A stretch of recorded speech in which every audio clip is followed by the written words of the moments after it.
Hormuz జలసంధిని Bharat ఒక్కటే ధైర్యంగా మొత్తం ఒక 5 దేశాలకి రష్యా, చైనా, భారత్ ఇట్లాగే అనుమతి ఇచ్చుకొచ్చింది. ఇరాను మనల్ని అడ్డుపడకుండా మన దౌత్యం మనకు ఆ విజయం. కానీ దీని మీద నోటికొచ్చిన కారు కూతలు కూసే వాళ్ళకి సాక్ష్యం ఇది. దీని మీద చెడశాస్త్రి గారికి సంబంధించిన ఒక కథనం చూద్దాం. గల్ఫ్ యుద్ధం సమయంలో ఇరాన్ హార్ముజ్ జలసంధిని నియంత్రిస్తుండడం వల్ల ఆ సముద్ర దారి గుండా గల్ఫ్ నుండి వచ్చే నౌకల్ని ఇరాన్ బెదిరిస్తోంది.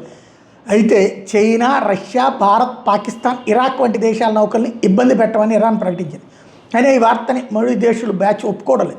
ఈ నేపథ్యంలో హార్ముజ్ జలసంధి దాటుకుని భారత్ వస్తున్న ఒక నౌకలోనూ నావికుడు సముద్ర జలాల్లోనూ తన నౌక నుండి వీడియో సందేశం విడుదల చేశాడు. దాంట్లో అతను చెప్తుంది, స్నేహితులారా, భారతదేశం ఎవరికీ శత్రువు కాదు, ఎవరికీ బానిస కాదు. భారత్ తన సొంత మార్గాన్ని తానే నిర్మించుకుంటుంది మరియు ప్రపంచం దాన్ని విస్మరించలేదు. ప్రస్తుతం హార్ముజ్ జలసంధిలో అనేక దేశాల నౌకల మీద ఆంక్షలు విధించబడ్డాయి. కానీ భారతీయ నౌకలకు మాత్రం అక్కడ నుండి వెళ్ళడానికి అనుమతి లభిస్తోంది.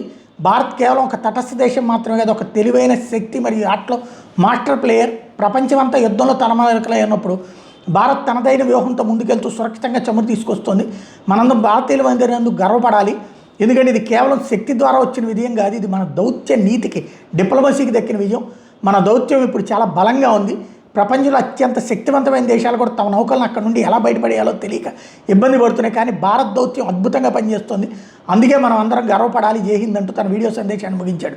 నాగుడు చెప్పిన సమాచారం నిజమే అని చెప్పడానికి నిన్న టైమ్స్ ఆఫ్ ఇండియాలో వచ్చిన వార్త చూడాలి.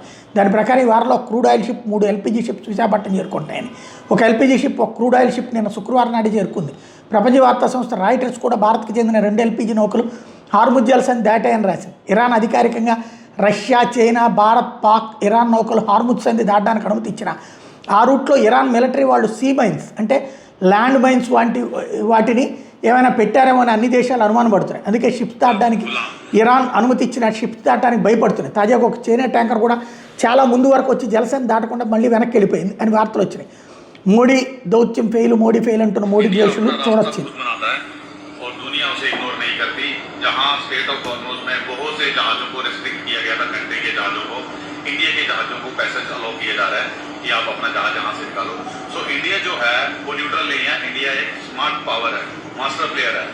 तो जहां पूरी दुनिया जो है वो लड़ाई में उलझी पड़ी है, इंडिया अपना गेम హార్ముజ్ జలసంధి దగ్గర నుంచి వచ్చిన వీడియో అన్నమాట.